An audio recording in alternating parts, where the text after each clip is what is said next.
Hi, my name is Linda Burns, and I'm the Creative Conference Director for Atlanta Film Festival.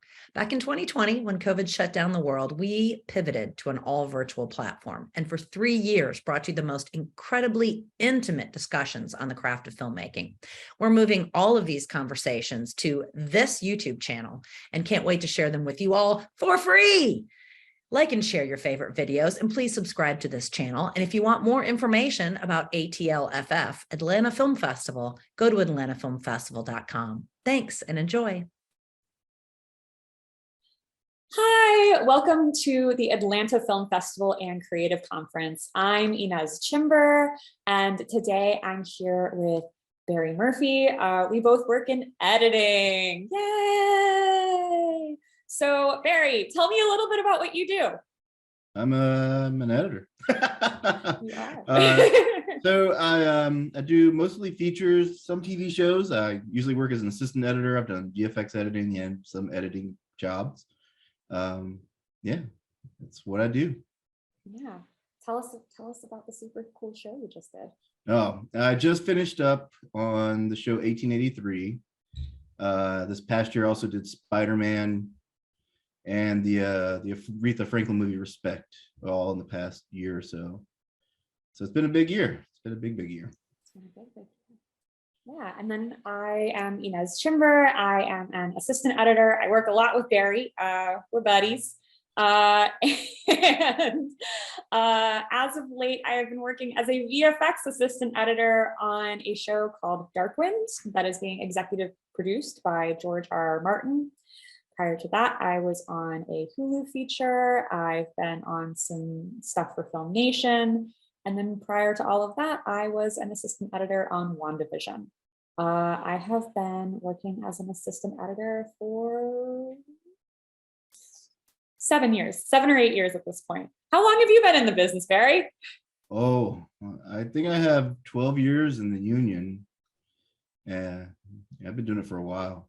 Yeah, if we're counting union, then I've been in the union for 4 years. Yeah. 7 years as an AE, but 4 years in the union. So yeah, well, very, very cool. And we are so excited to be talking at the Atlanta Film Festival and Creative Conference. Yeah, we're excited to get rolling. So let's start where we kind of always start with these kinds of things. Let's talk about how we got started. So I'll let you start. Well, I started off in the actually in the music business. I was an audio guy, audio engineer, and just kind of segued into film. Started off as a sound editor. That was my first job in film, and then just moved my way up from there. I did sound editing, I did mixing, I've been in assistant editing, VFX editing, just kept on moving up. How about you? So the way that I got started was totally by accident. When I was in school, I studied screenwriting. And as you know, I am still studying screenwriting. I'm currently at UCLA in their professional program. But I had started wanting to go more into screenwriting. And in my very last year of my grad program at UNCG, this professor, Professor Anthony Fergola, shout out to Professor Fergola, adore him. He was looking for somebody to help him edit his documentary feature about the anti-mafia movement. And he needed somebody who spoke Italian and could also edit. And I don't speak Italian fluently, but I do a lot of classical singing. And as a classical singer, you at least get fairly familiar with a lot of the Romance languages. And so while I couldn't necessarily say a sentence in Italian to you right now, I could like look at a sentence in Italian and be like, okay, here's the verb, here's the noun, here's all this stuff. I understood the grammar of it enough to sort of eke by. And so because of that, he had me edit this this documentary feature in my last year of my grad program, and having that on my resume when I moved to Atlanta shortly after graduation, that sort of defined what I was sort of being considered for. And at first, I don't think I really was like, yeah, editing. I was just like, I would like to pay my bills and eat, please. That was the first thing. And so at first it was sort of that, but then as I started getting more into assistant editing, because I moved from reality to shorts to doc, and then into features. So I kind of got to do pretty much everything except music videos. I'm kind of glad I didn't do music videos. I hear those are tricky. Yeah. Yeah, I hear those are tricky. But yeah, as I kind of progressed through to more like features and TV shows, I started realizing that a lot of the skills that I used and still use as a writer are the same skills that I use as an assistant editor, or if it's on a really small project as an editor. And so it was fun kind of realizing like, oh, editorial and the screenwriting process, those are two sides of the same coin. There are a lot of skills that you use in the writing process that you also use in editing. And so now I very happily do both, and I really enjoy it. So that's sort of how I got started. That's my really long-winded way of telling everybody how I fell into editing, and assistant editing more so, because that's my tier in the union. Yeah. And But so it's funny because we have very different paths. Like I didn't go to film school or anything like that. I just kind of learned by doing, even though I'm a student at Mercer. I study computer science. It does help me be a better, operator. It helps me understand the servers and hard drives and all that other things that come with being an assistant editor and just being technically sound. So it's not a bad option for anyone that's out there, looking to do their career. It's a way. We all have a different way. yeah, it's been interesting because I know I've had a lot of people ask me recently, like, how did you get into assistant editing, especially in Atlanta, where the pool of assistant editors, and especially union assistant editors and editors, it's a really, really small pool. I think, I want to say there's fewer than 100 of us. Although don't quote me on that. I don't actually know. I want to say it's a really small number of union members here in the Atlanta area. And so I get a lot of questions about like, well, how did you get your start? And how do I like replicate your footsteps? But to your point, I don't know anybody who's done it the same way, especially not here in Atlanta. Like, I know people who started in the office. A lot of people start actually as like office PAs and then make the lateral move into post PA work, and that's how they get in. Or sound editing, sort of like what you said. So I don't think there's any one path into editorial. No, everyone has a different story, There's some luck. There's you gotta have a little bit of talent, you gotta work hard. But if it's, it'll work out if you keep hammering at it, just keep trying. Yeah, you gotta be generally agreeable as a human. Yeah. I was talking to a friend of mine the other day who works in a totally different field. And we were talking about the differences between our interview processes. And I found, at least for me, and you tell me if this is wrong, but at least for me, I found that like so much of interviewing for editorial jobs, like, yes, obviously they want to know, like, can you do XYZ thing? But I feel like so much of it is them trying to like figure out, okay, I have to spend 10 to 14 hours a day with this person possibly 6 to 7 days a week? Am Yeah. I going to want to murder this person a week in? Like, so much of it is just likability, it feels like. Just making sure that you're going to play nice with the rest of the personalities on the team. That's very true. Like, especially at this point where, you know, once you get so many credits, you know, they know you're going to be proficient. There's just, you know, you can't go do certain projects and not be proficient. So once you've done a few, like, it's all about your personality, you know? Yeah. Have you ever, okay, so this only ever happened to me once, and this was super early in my career, but, and this was like for a company that did commercials. It was not like a union feature thing, but I did have one interview where I was asked to edit something on the spot. Have you ever had an interview like that? No, and I wouldn't do it.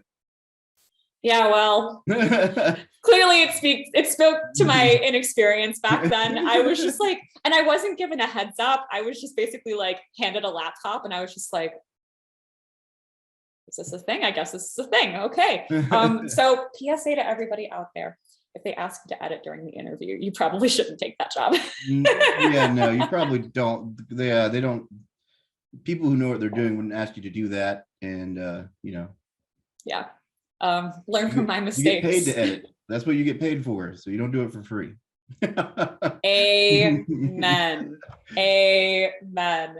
Okay, so now that we've sort of talked about like the different paths coming in and sort of how everything is different, let's talk a little bit, because I feel like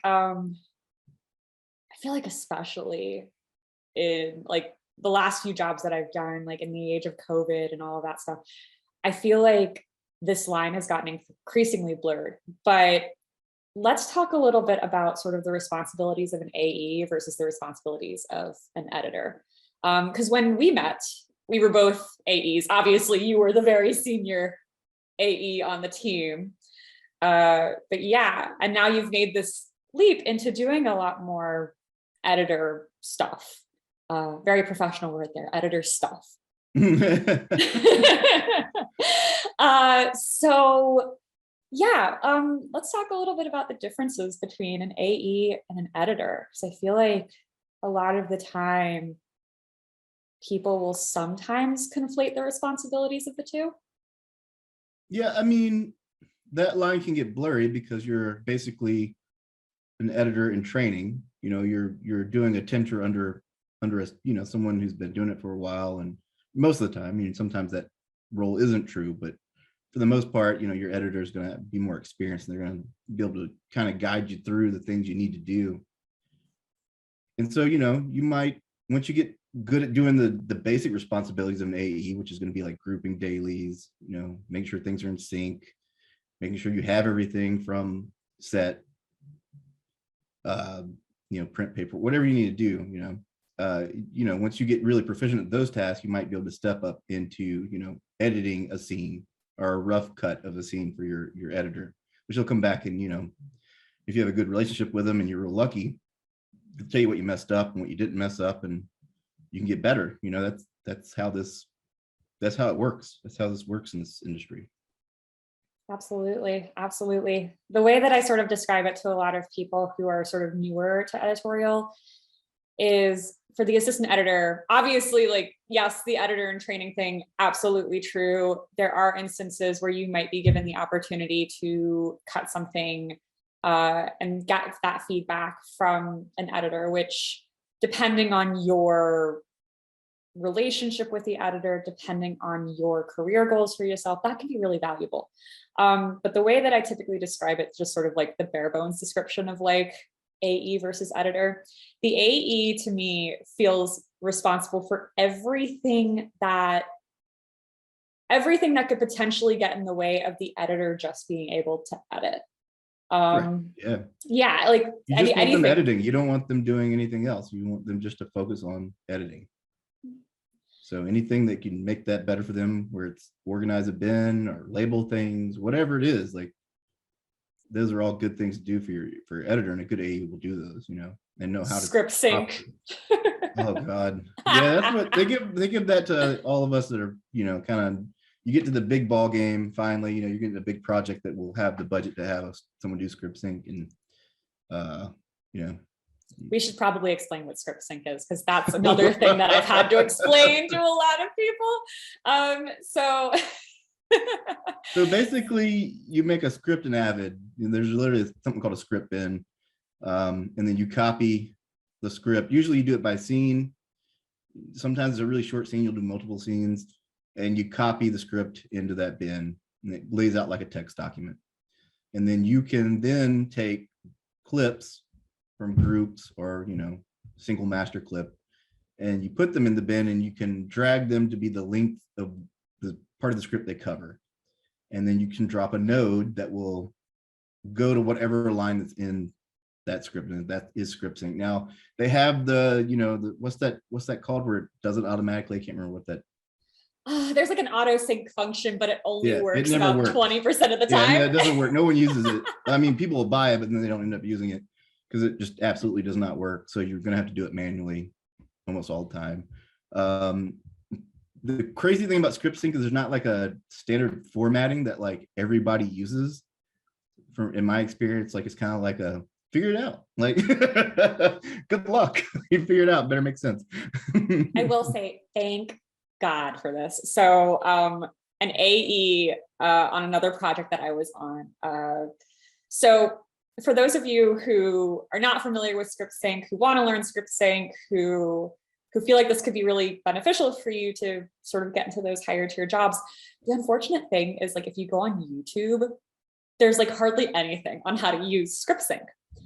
Thankfully, the union, if you are a union member, if you're hoping to join the union has all of these like video tutorials on how to use so many things in so many different software packages. And this AE that I was on this other job with recently, they were just like, Inëz, you do realize that there's like an entire like online class through the union on how to use script sync. And I was just like, and there were so many things in there that saved me so much time now, because I had just found like, once again, nobody really tells you how to do it. Everybody just kind of figure it out. And so I had just found like these really inefficient ways to script sync. And so anyway, all this to say, if you are in the union, you can access things like that, which is really helpful. But yeah, so yeah, script sync, it's a pain in the butt, but I will say from an editorial perspective, from a creative perspective, I can see the benefit of script sync, because if you want to see every instance in a particular scene of line or a phrase, basically. Or of an action. Yeah, like Captain America does a backflip. You can click on that line in the script, in this little script bin, and you can see every instance of Captain America doing that backflip.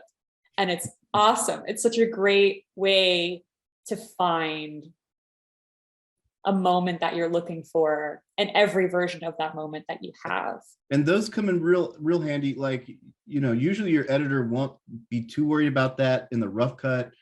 It's more for the final cut or the director's cut. Like when you have the director come in and they're like, hey, I want to see Captain America do a backflip.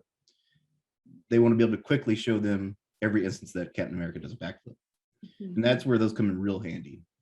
Yeah. So the editors don't lean on so much to make their cuts, because usually, on a big feature, you're going to have 20 takes of something.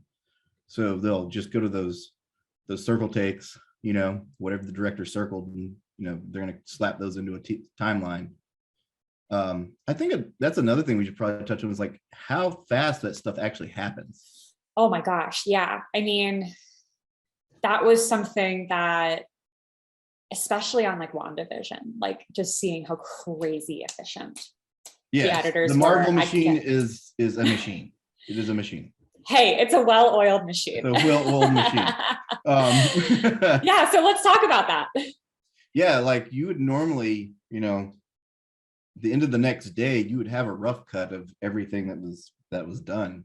For the most part, I mean, sometimes it'd be a more chaotic sequence and it wouldn't happen, but for the most part, by the end of the next day, you have a rough cut. It's a rough cut. It's not going to be anything like that by the end, but you have something slapped together by the next day.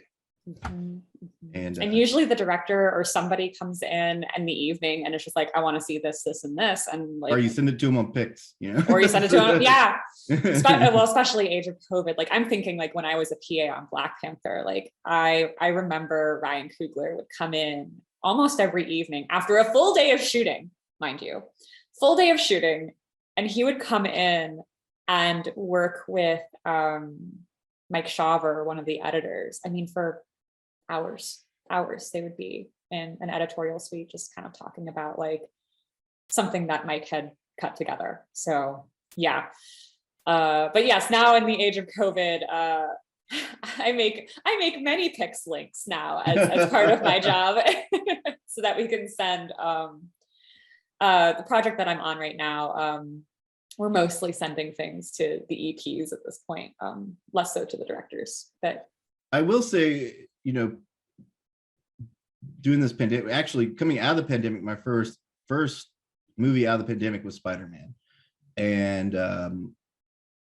we had to be in office for that one for security reasons, which I totally get.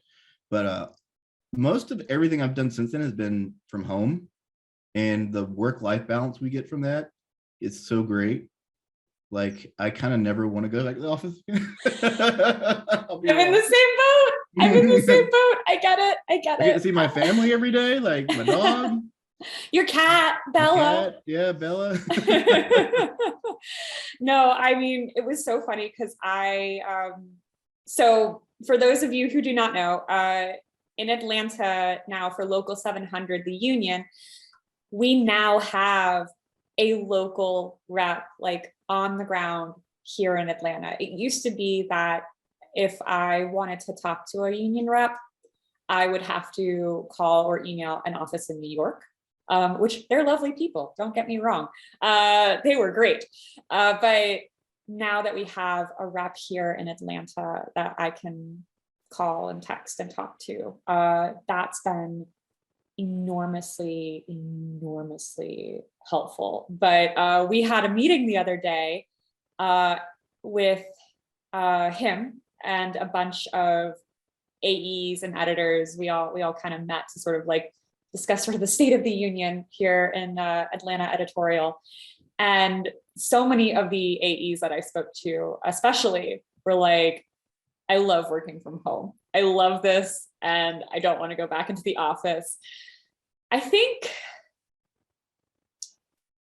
it depends on the job for me, but I like also am like largely in that same boat of just like working from home is great. It is. It really is. Now, that being said, though, on Spider-Man, getting to work in the room with someone like Jeff Ford and Lee, it was, I wouldn't trade that for the world, though. I was starstruck, I had those two editing above me and getting to meet them. And, I was literally giddy. I was like, it's Jeff Ford, it's Lee. It's so funny because my very first post-PA job was Guardians of the Galaxy 2. And at the time, I think I was still trying to figure out if I really wanted to do editing or editorial work at all. And I was working with Fred Raskin. And at the time, I didn't realize how big of a deal Fred Raskin was. I just didn't know. I didn't understand. And now when I talk about that experience, like people are just like, you worked with Fred Raskin? And I'm just like, yeah. And I was too dopey to realize how cool that was. Oh, c'est la vie. But yeah, so no, I think there are certain jobs that it's really helpful to be in person on, but I do like the option to work from home. Yeah, and so, oh my gosh, brain, come on.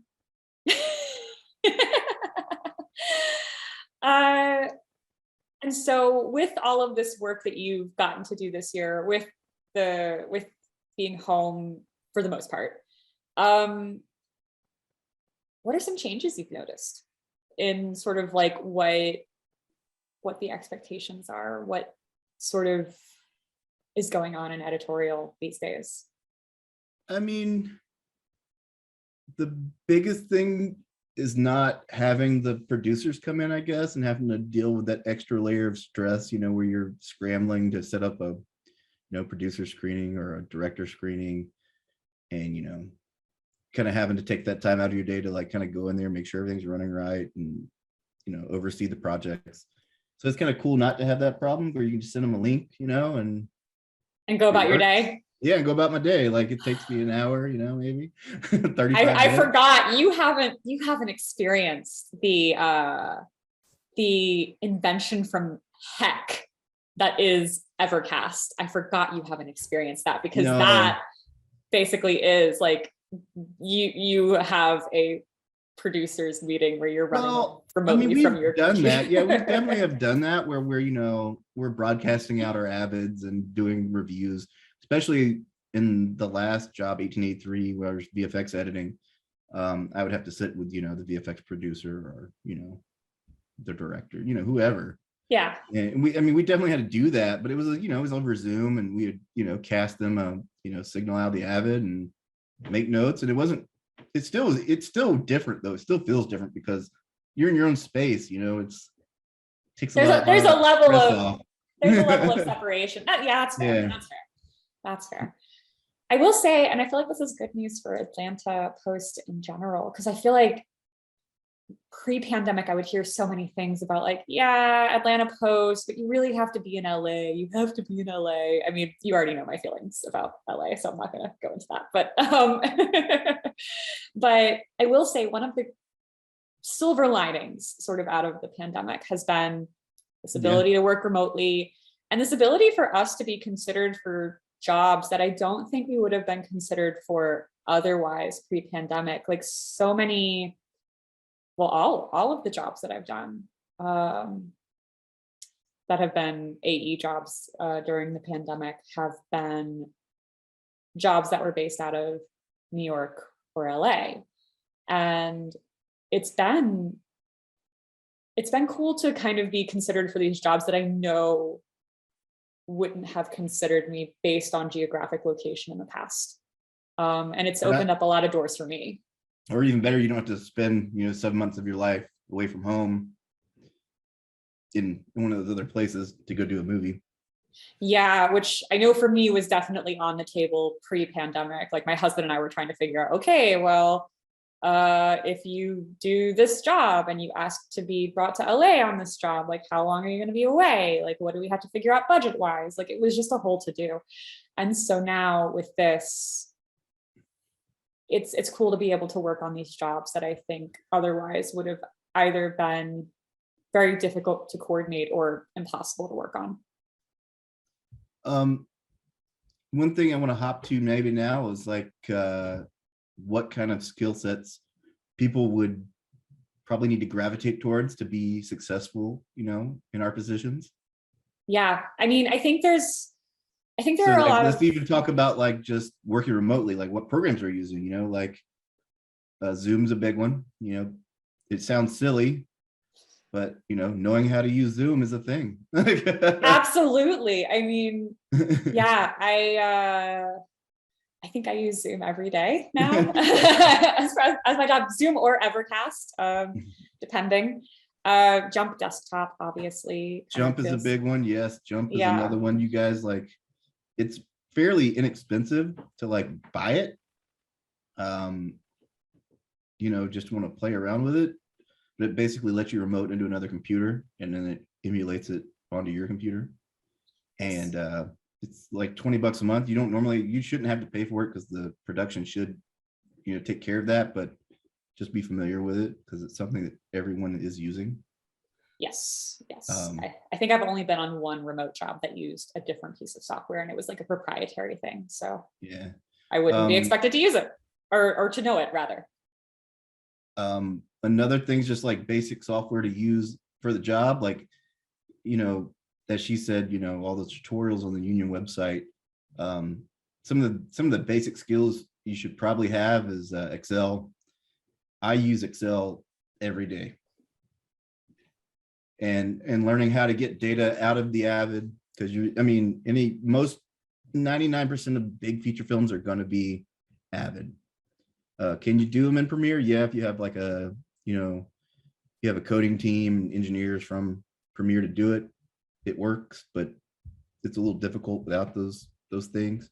But Avid's pretty much ready to go for a feature film format out of the box. Yeah, and then sort of on the topic of Avid and tutorials, like obviously the union tutorials are only available to union members, which we'll talk a little bit about that later. But one of the, well, I mean, there are lots of resources out there for you to learn Avid Media Composer. Linda? Yeah, well, I think it's LinkedIn Learning now because Yeah. LinkedIn acquired it. Yeah. But yeah, lynda.com/LinkedIn Learning. Those, I would say those are probably the best tutorials out there for people who might just be starting out, might not really know anything about Avid and want to learn. But yeah, I mean, I haven't worked a Premiere-based job in years. Yeah. Years. So sorry, all my Premiere loving people. Yeah, I haven't worked a Premiere-based job in years. It's been 7 years since I touched Final Cut. Real throwback there. Now, I will say though, so I don't use Premiere a lot, but I end up jumping into After Effects, Media Encoder, DaVinci. All those have great tools for processing media and handling things different way, even exporting, Media Encoder is just dramatically, not with the new app. The new app is actually pretty darn good at exporting things where it used to be really, really slow, but they've kind of worked that out. But at one time, it was way faster to spit out a same as source out of Avid and then have Media Encoder do your conversion to whatever, H.264 or whatnot you wanted to spit it out as. And, so I do still use all those tools, and it would benefit anyone, trying to go down this path to kind of at least dip your toe in Resolve, dip your toe in the Adobe suite, dip your toe into even Pro Tools. I mean, that's something that, I was real lucky to have great experience in. So I understand the process of what goes on between coming out of Avid and going into Pro Tools, and what our sound mixer and, conforming sound editor is doing on that end, so how not to mess them up and how to make sure they have the, good stuff and easy time. Yeah, sort of. This is sort of in that vein as well. In terms of like just the workflow of getting things in and out of Avid, because that's something that's really important to know. Something that I've found, at least over the past few, like 2 of the jobs I did last year were considered like lower budget shows per the union standards. And with those shows, we often didn't have like a designated dailies person. And so something that I tell a lot of new people is that, well, if you're let's word this. If your ultimate goal is editing, then I wouldn't necessarily consider this a direct path to that, but I do consider dailies work, dailies tech or colorist work to be a really good place to start to get those adjacent technical skills that could also make you a good assistant editor. Like, you have to be organized to be a good dailies tech, and you have to be really organized to be a good assistant editor. I mean, the last 3 jobs I've interviewed for, the first question was, how organized are you? And so for those of you out there in the Atlanta area, especially, who are struggling to get that foot in the door in editorial directly, going a dailies tech or dailies color route, that's part of the route that I took, and it worked for me.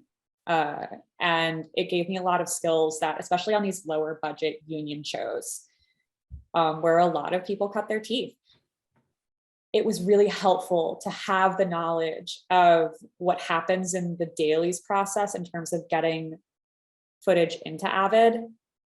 Knowing what needed to happen first actually saved us from a lot of headache. later on down the line, because I was able to be like, whoa, whoa, whoa, whoa, whoa, whoa, whoa, whoa, whoa, this is not correct, this is not correct, this is not correct. Because if you don't bring your footage into Avid correctly, you're not going to be able to get it out correctly, and it's going to be a nightmare, which I know you can attest to more than I can, because you've had to come into projects to sort of be the fixer of the messed up situation. That happens a lot. I get a lot of those calls where people are, having issues and trying to fix it, and I come in and kind of hammer it all out, figure out where the metadata is screwed up, what can we do to fix it? Is it salvageable? Is it not salvageable? There's always a way, but sometimes it takes a lot more work than one would hope for, So yeah, knowing what metadata is and how it works and how to get it in and out is very important. Which I think I got a lot of experience for that in the dailies process, in learning dailies. So while that's what dailies is, like you're stamping, basically, you're doing that transcode and you're restamping that metadata for editorial to get to work efficiently and fast. So it's totally true. I agree with that. PSA to those of you who are struggling to get your door into editorial, dailies is absolutely a route you can take. Route. I feel like I've pronounced it like 5 different ways of this conversation already. Well, another thing is, and kind of going on a different route here, is like how important it is to build those networks, though, because networking is also very important, especially if you're trying to get in the door. You haven't established a name for yourself. You don't know a lot of people. Getting to know people, at the dailies tech, you will be exposed to editorial, so you'll get some names, and if you're lucky, you'll build some relationships. But building relationships with people and in the industry and getting to know everyone is uber important. Yeah,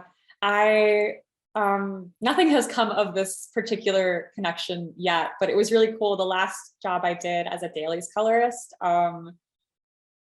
I actually got to talk with, and sort of have a professional relationship with an Academy Award nominated editor while he was in the process of being nominated for that Academy Award. And it was so cool. It was so cool. But yeah, so dailies, you're right. Dailies can be a really great way as well to meet assistant editors and editors, if you're not already sort of in those circles. And it can be a really good way to sort of, obviously not in a distracting way, like read the room or read the chat room or whatever it is now that we're all working online. But like, there are tactful, professional ways that you can sort of use those situations sort of like to your advantage to sort of ask the questions about like, well, how did you get into editing? Or like, talk to me a little bit about what you do and things like that. Well, and I would say also, when we're working with people, we see someone really talented, we're going to notice it. If I get all my dailies and I never have anything out of sync and everything's perfect, like I will notice that. And, I'll say, hey man, thank you, and, if you reach out and you're like, hey, I kind of want to move up to editorial, it's not a problem. Yeah, I wouldn't take offense to it.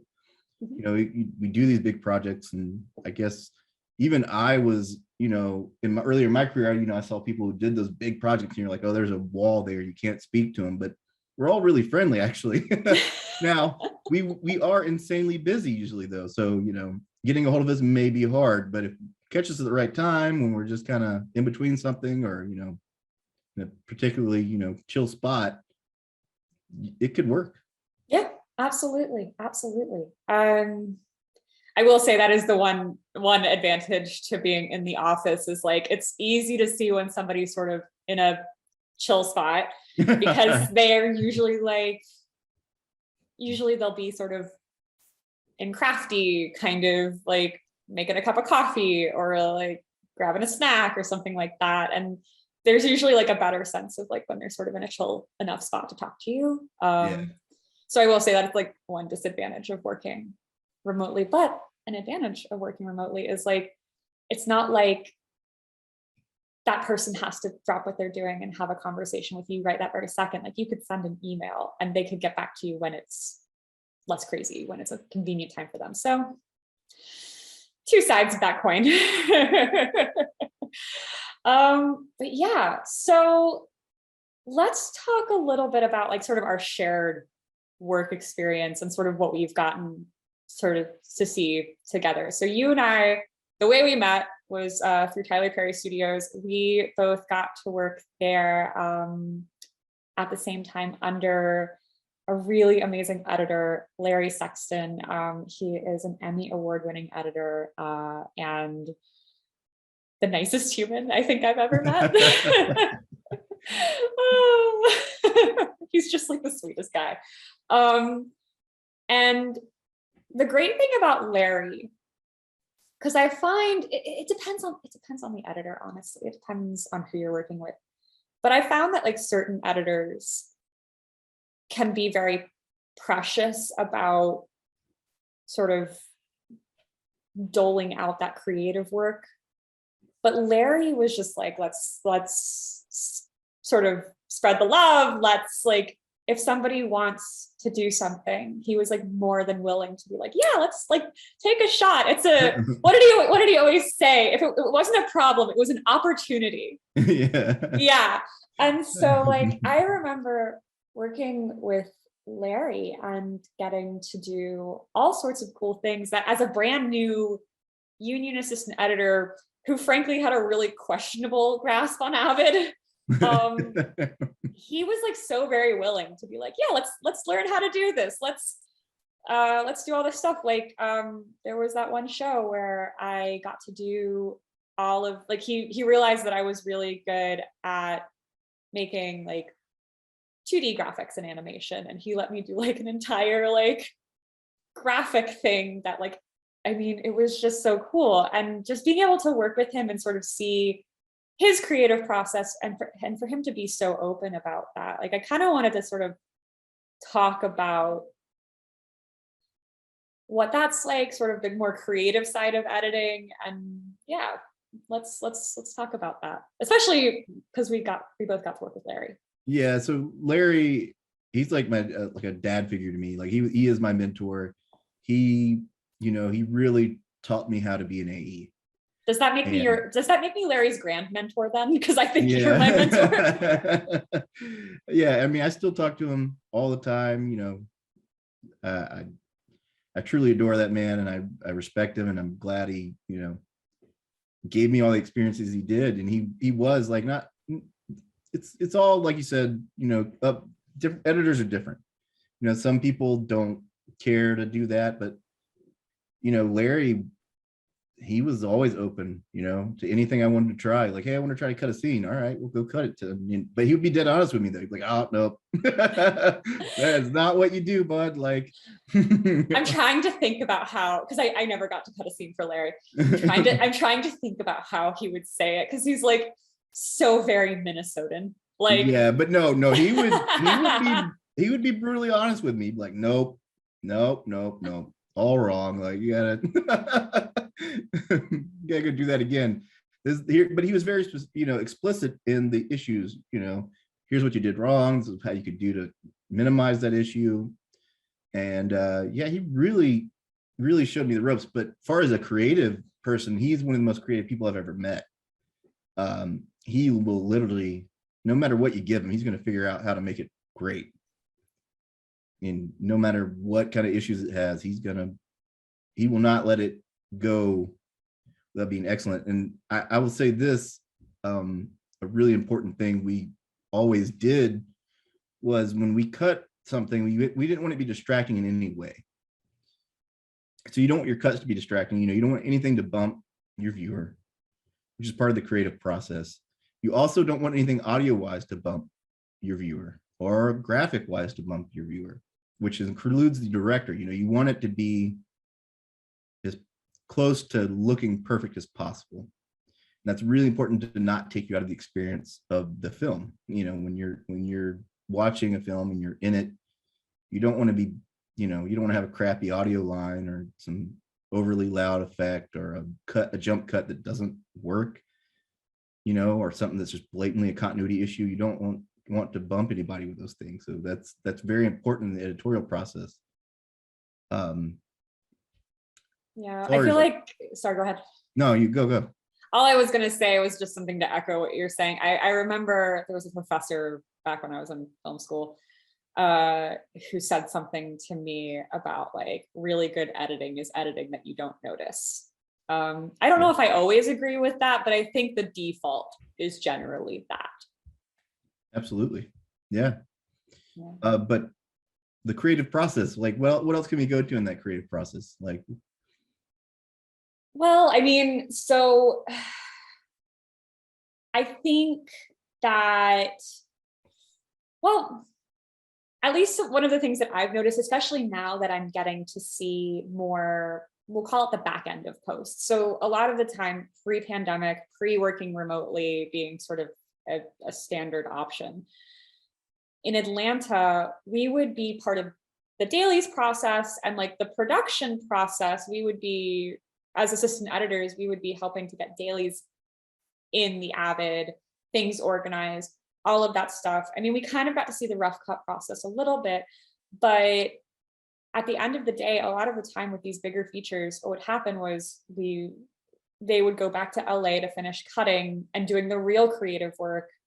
And the Atlanta AEs wouldn't be a part of that, or the Atlanta editors wouldn't be a part of that. And so now that we are working remotely, it's been cool for me to be able to see a film beginning to end in the way that like I imagine it works most films.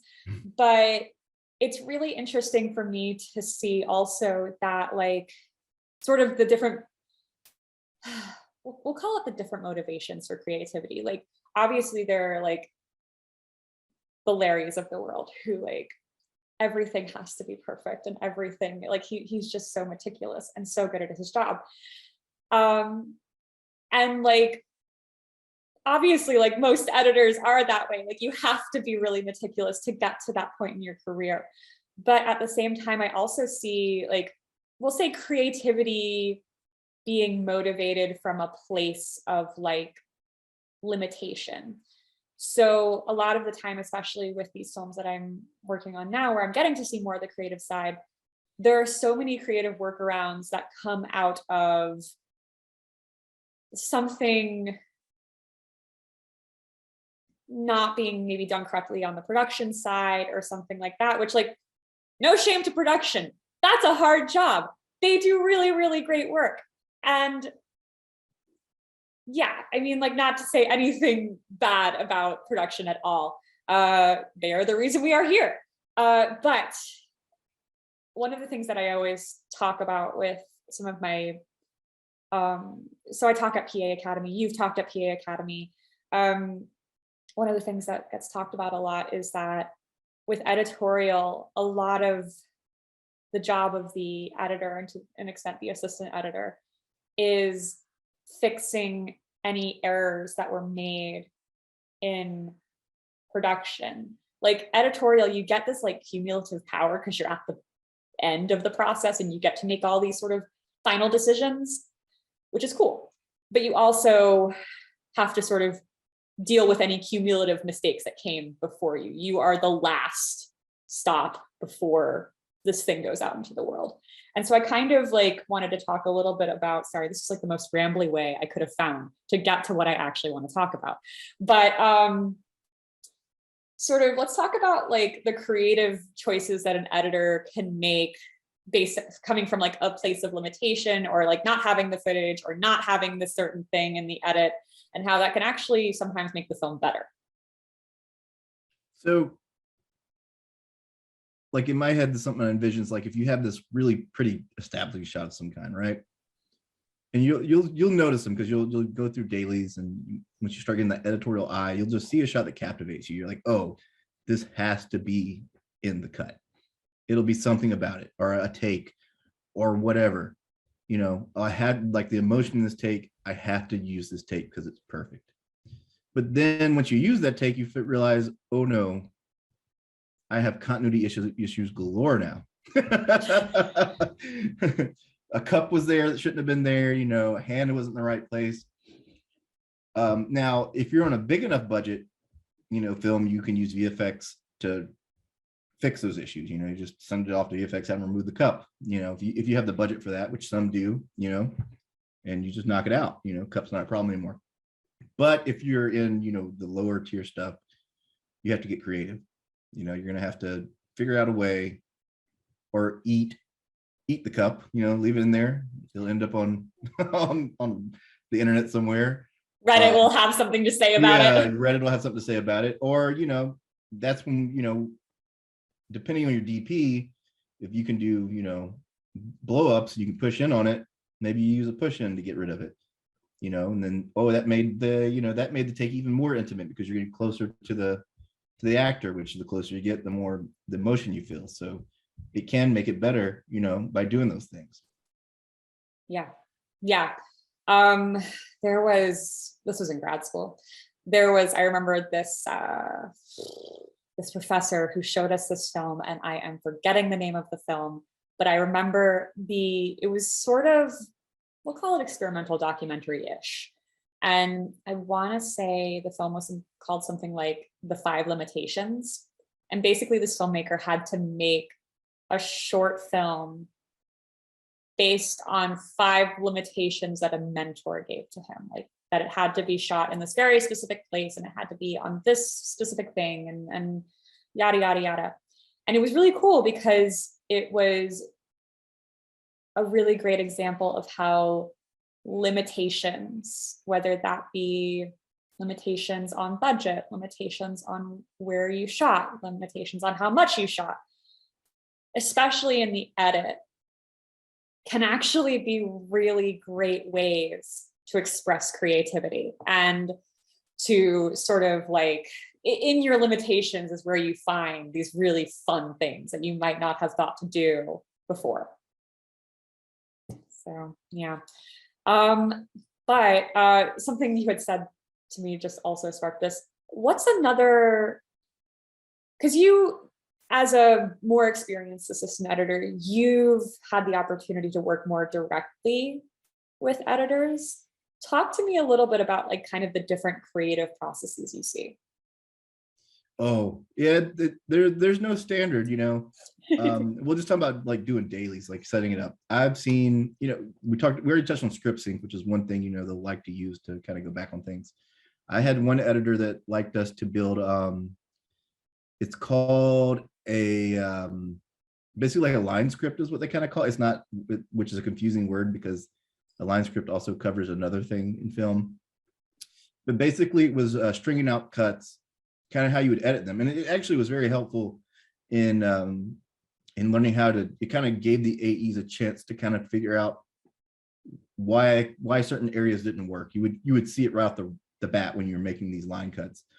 And so basically you take every take, you know, each take, you string out every word. So you have your first 5 takes of this one word, but then you go to the adjacent take. This is usually used in single cam. So you have your first setup on this character, you go to your next setup on the other character, you cut the 5 takes to the response to that line behind it, and you start building it out. Now you'll get into that line cut and you will get to a point where you're like, I don't know where to put this. Like, I don't even know how to like make this work. And it's because, you know, something in the shooting was off, you know, something wasn't done completely right.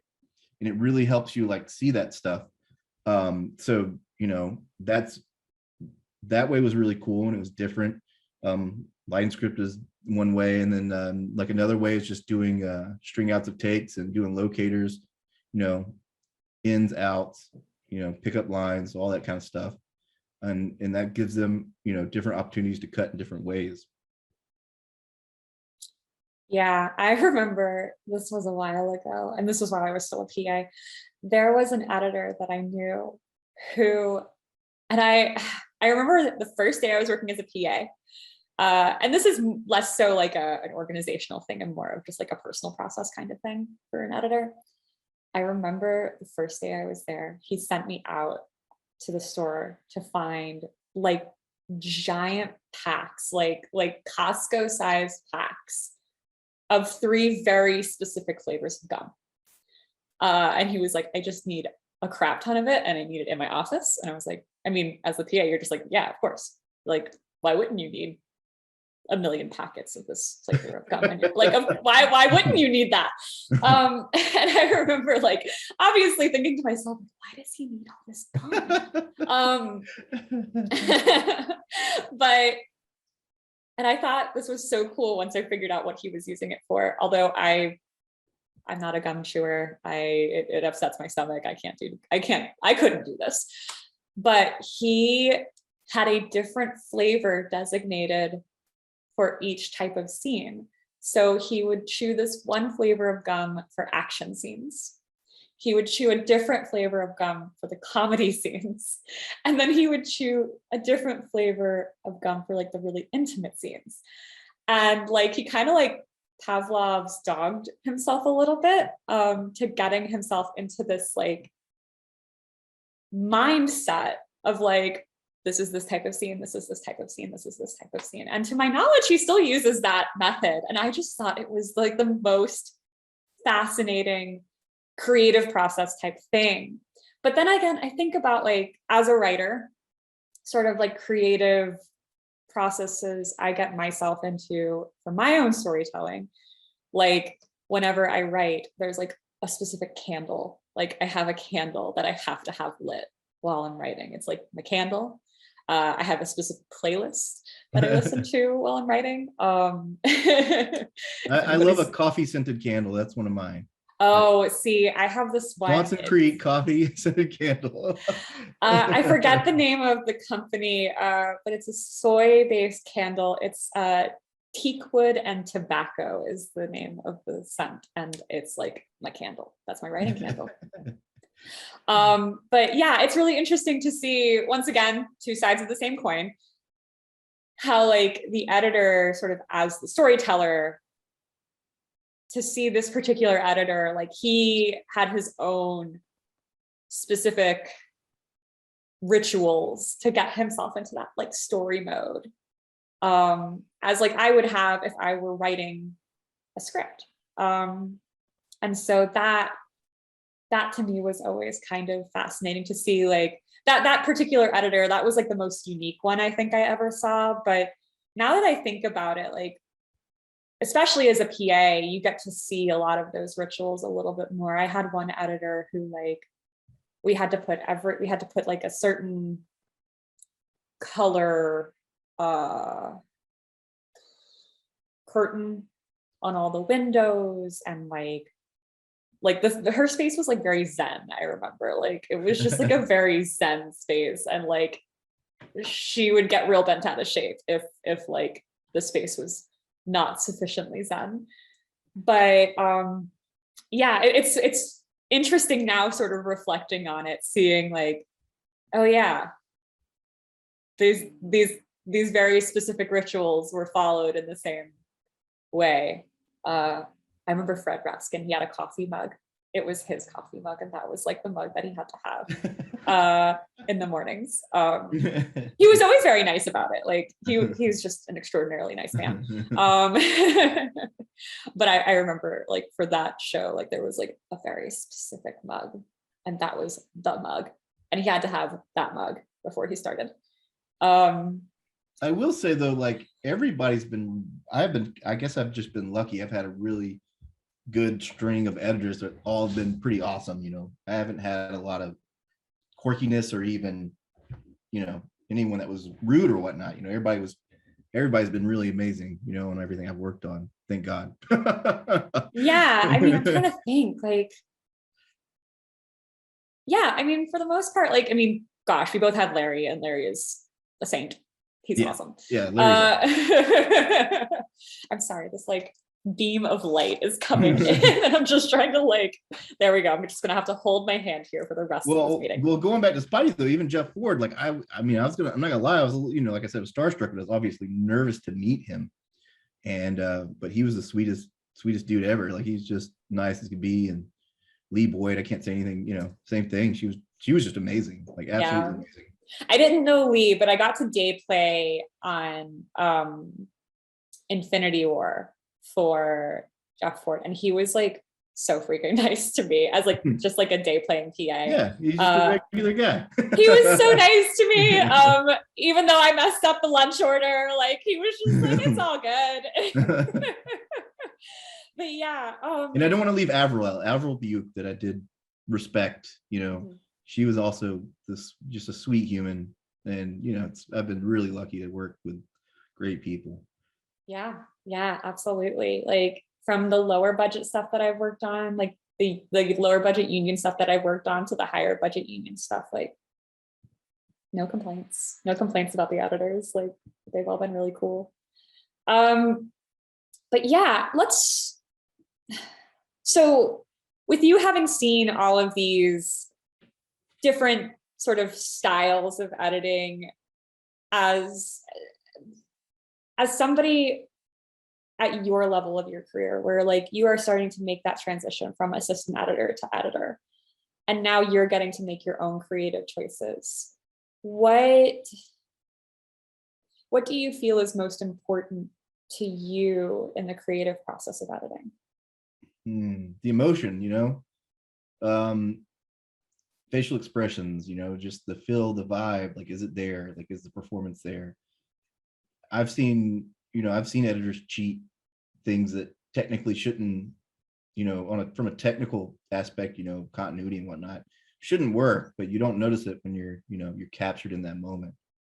And one thing that was drilled in me is facial expressions. Like, is their face telling you what their mouth is saying? Like, that's really important from the actors, and just the story itself, because even if it's written a certain way, you can cut it in a way that makes it feel a different way.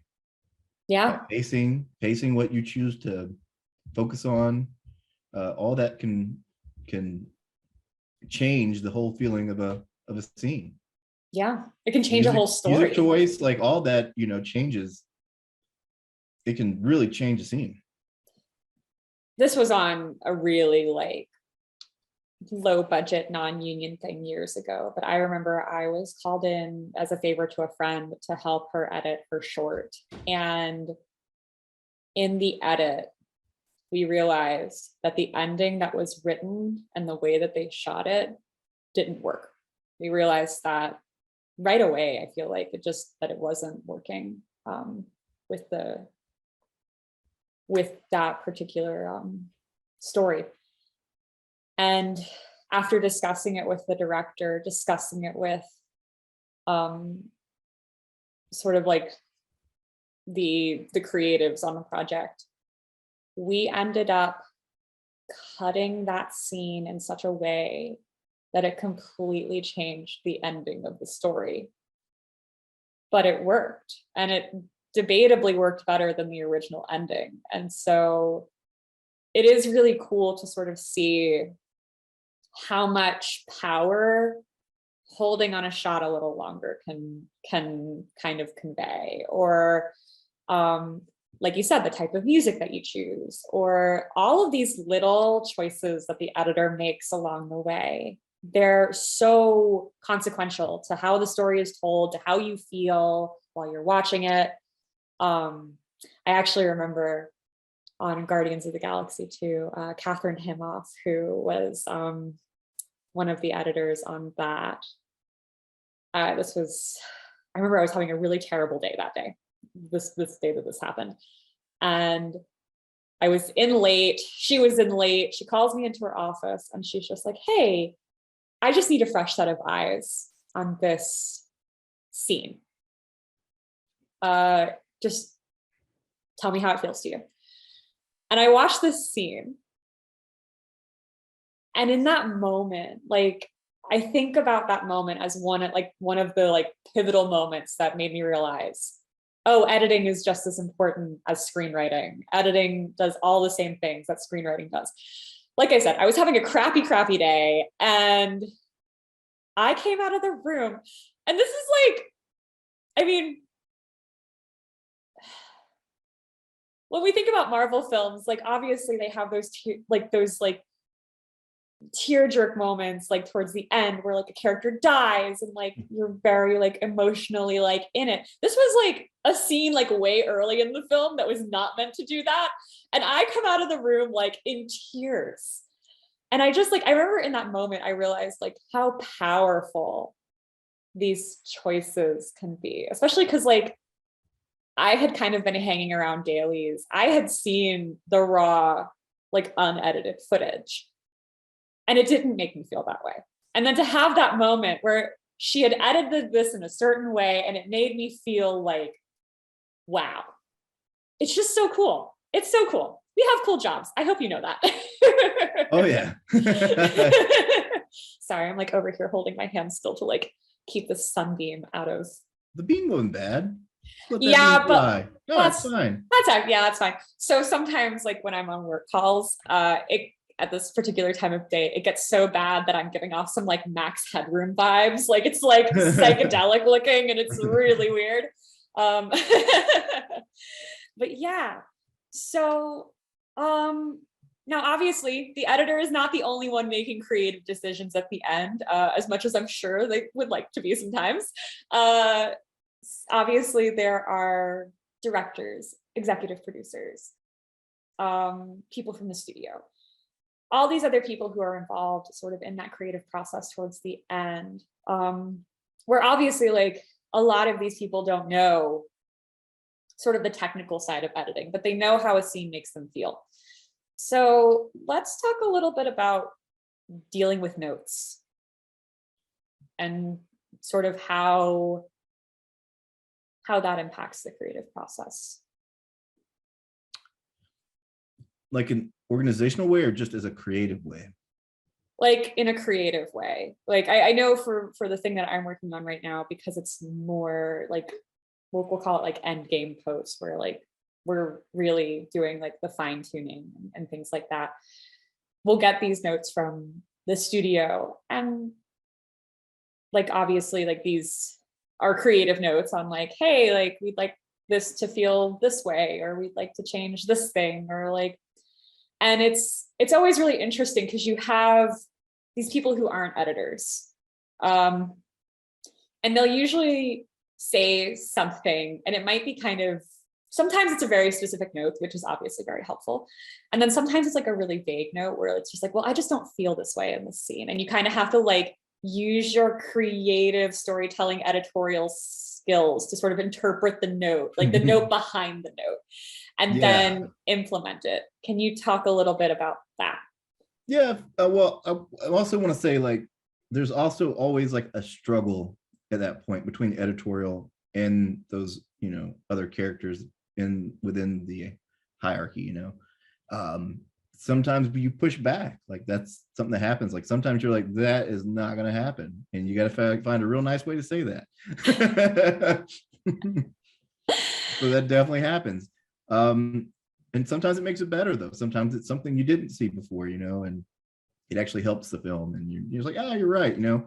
But I think the biggest thing I would say at that point is just, you can't have an ego, you know, because you will get tied to these things because you've spent months on them, and you know, it is your work, and you know, it is your thing, but you can't have an ego going into those. And I think that's really important to always remember, you know, it's not your, even though you're the editor, it's not your movie. So those dealing with notes though, like it's a full-time thing. Really is a thing. Especially from the AE side where you're, you know, organizing all that stuff. You have to come up with creative, cool ways. Like I said, Excel will be your friend there. Learn Excel, it'll save your life. But from the editor point of view, you know, you might address the note and they say, oh, good job, but I don't like it. Take it back the way it was. Like that happens. But yeah, it just depends on the notes, because like sometimes they are really helpful. Like sometimes they really do insight into something you didn't see. And, you know, it's like, I could make that better. And, you know, so you do. Mm-hmm. I remember, gosh, I feel like I'm saying that a lot right now. I remember, makes me sound a lot older than I actually am. When I was your age, I remember when I was an instructor over at UNCG, I remember teaching a media writing class. And one of the things that I would hear so often from students who wanted to get into writing was that, well, I really like this creative process because I get to do it by myself and nobody tells me what to do. And I remember I'd always tell them, I'd just be like,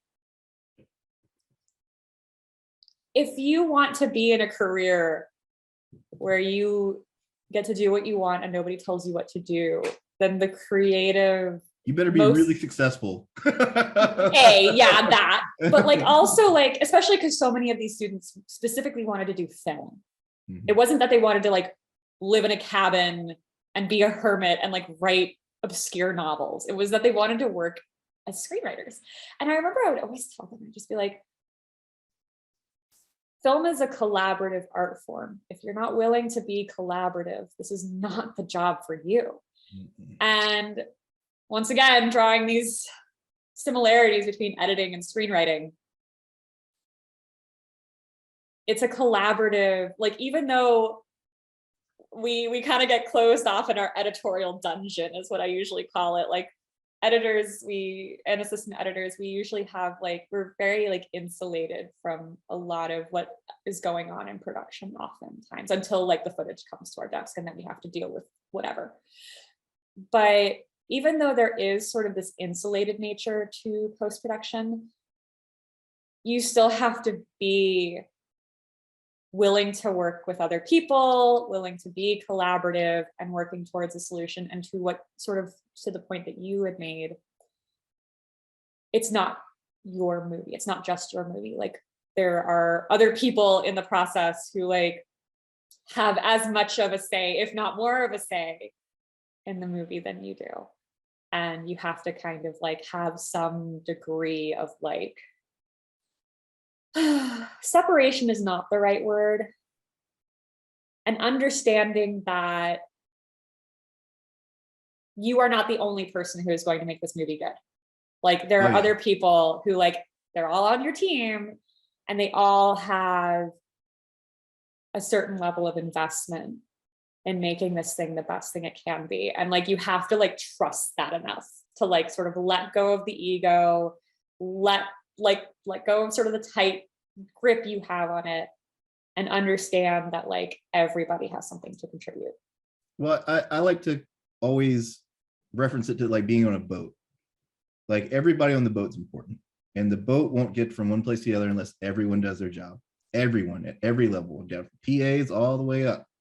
Like, so everybody's important and we all have to do a job. And, you know, when I have my teams of, you know, I might have a team of a few people under me and I always tell them like, it does, you know, you all are equally important, like go and do a good job. You know, you have to give it your all and everybody's going to make this better. Everybody's gonna get this thing to the end. There's no one person that, you know, gets it done. You're definitely a team. Yeah. Yeah. And that's how we make movies. And that's how I make movies good, is understanding that it's a team effort. Also the polish process, speaking of making movies good, like there's a big difference between that first cut and that last cut, guys. Like it's all about the polishing. Just like what they tell you in screenwriting, the first draft is never the draft you send out. Never. Over it again ever. And again and again until it looks great. Like you're not supposed to cut it once and it be done. No. It's not how it works. Yeah. I mean, yeah, I think there's only one editor I ever met who was like dead convinced that his first edit was like his best edit. And I don't see him working very often. I don't. Or at least if he is working, I don't see him very often. But yeah, that polish process, it will feel so like maddeningly, like just the minutia of it can sometimes feel like a little frustrating, because it's just like, what do you mean this one frame is like I have to do this one thing to this one frame? And it's like, it can feel a little tedious, but it totally matters. Well, it totally matters. And to like go into detail on that, like So when you're doing those frame movements, what we're normally looking for is like eye movement. Are the eyes open on the end of one shot? Are they open at the beginning of the next shot? Because you don't want to cut from a shot where someone's eyes are open, then cut to a shot where their eyes are closed. That will bump you, or is their head moving this way, or is it moving that way? You want to make sure the movements are kind of going the same way. That's what the polish is about. Like you're fine tuning those cuts so there's no distractions. Yeah, and you get to focus on the story versus focusing on your the edit as a viewer. You kind of feel you're pacing a little more. Should I hold this shot a little longer? That kind of thing. Absolutely. So what's the next question? What's the next question? Well, I know this is like totally like veering like way off topic, like into something totally different. But I did want to address this before we wrap up for the day. And that is just some questions I've been getting a lot sort of about like being in the union, especially as an Atlanta person. I know we've touched on it a little bit already, but it's something that I've been getting asked about a lot, especially now that we do have a rep here in Atlanta. And let's be real, a lot of these features and TV shows where as an editorial person, you get to make a lot of these really cool creative decisions. A lot of those are union. So let's talk a little bit about like, sort of, I guess, let's talk a little bit about like how one would join the union and things like that. I mean, I know, and once again, this is a thing where it's like, there is no one path. There is no one path. There is no one path. Just like I did at the beginning of my career, I fell in and I met you and it was great. So yeah, I got hired on a job at Tyler Perry Studios. I was not in the union at the time. And because Tyler Perry is a union shop, that's how I joined the union. I know on the West Coast, they have rosters, they have hours that you would work towards. You can be grandfathered in on a project that like wasn't union and then flipped union. Talk to me a little bit about your journey into the union. It was a lot like yours. Oh, so we did have one path. Okay, fine. Yeah. Now, but I do want to say though, when I started though, which was 2007 or 8, like 2008, I think. Okay. There wasn't as much availability as there is now. There was only a couple places in town that were union, and it wasn't a huge factor for me in the beginning. Like it wasn't. I mean, they offer some really great benefits, and it is definitely worth joining for those benefits. But at the time, it wasn't a make or break thing in Atlanta. Around 2010, it just, you didn't have. It wasn't a have to thing to like continue your career here, but there wasn't a lot of money here either. It wasn't established like it is now. And then, I think if you've been around for a little while, you've seen the progression in the past 5-10 years where now Atlanta's a hub and everybody shoots here, and a majority of those productions are union. And so now it's almost that you do need to be in the union, to keep it up and get around. Same thing. I've heard the same things though that you just touched on. It's like getting your hours and other projects, and they can put that towards you. Once you work so much that they'll grandfather you in. They'll kind of give you a stamp of approval to come into the union, or getting on a union gig. You don't have to be in the union to get on a union gig. As long as you join, you're good to go. Also, Georgia is a right to work state, so it gets, the laws are a little blurry, and that kind of thing. But it's totally worth it, though. I highly advise it. It's made a difference in my life.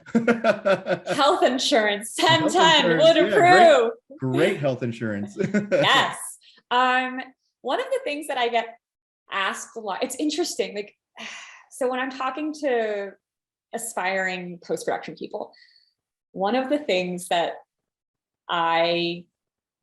people say to me a lot, which I'm just like, this feels like a big misconception to me, is that like the union is somehow like mysterious and inaccessible and all of these things. And I'm just like, you could literally call them up and they would be very happy to talk to you, whether you're in the union or not. Like, I think that's true of a lot of things in our industry, though. I think everybody just thinks it's so mysterious, and all these people do these things, and they're just so cut off from the.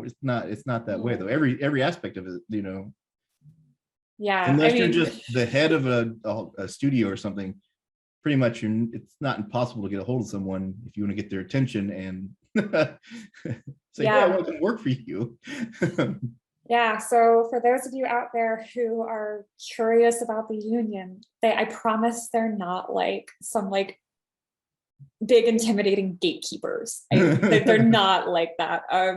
You can go onto their website, find a phone number, call a rep. I'm sure they would be happy to talk you through like what it takes to join the union in your area, or steps you can take to sort of get hours if you're in an area that requires hours, and things like that.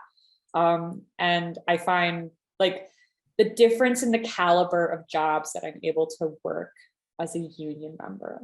I mean, it's just night and day, because I used to do a lot of reality, which, I mean, there are some jobs that are reality that are union.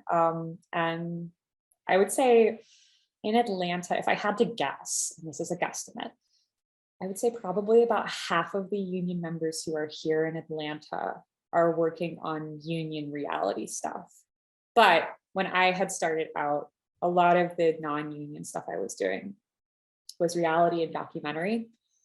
And so much of that, you weren't necessarily getting to make those cool creative choices. You were kind of treading water on a lot of them, just because like the organization might be questionable, or like something like that. And so like being able to make the jump from non-union to union, it was such a game changer for me in seeing editorial as the creative art that it really is. So yeah, obviously I'm very, very pro-union, if you haven't noticed yet. But I know it's a question I get a lot about like, oh, the union, it's such an enigma. How do I join? And I'm just like, I mean, I get it. It can be really intimidating to call somebody or email, like cold email somebody when you're not really sure like what you're necessarily supposed to be asking. But I promise they are actually quite helpful. And they want people to join. Like, and not just editorial, everybody, production too, guys. Like you guys going into production, same thing, Yeah. Oh, this is my cat. She's telling me the meeting is over. It's time for me to eat my wet food. Get up, lady. So yeah, with that, is there anything else? Please do not sneeze on my books. Is there anything else you wanted to talk about before we wrap this up? No, not really. Yeah. Congrats everybody on everything, and good luck. Yeah, absolutely. And so without further ado, thanks for joining us today. And I hope you enjoyed our conversation about post-production. Please tune in to all of the other amazing content at the Creative Conference this year. I'm Inëz Czymbor. Barry Murphy. And thank you for having us. Bye.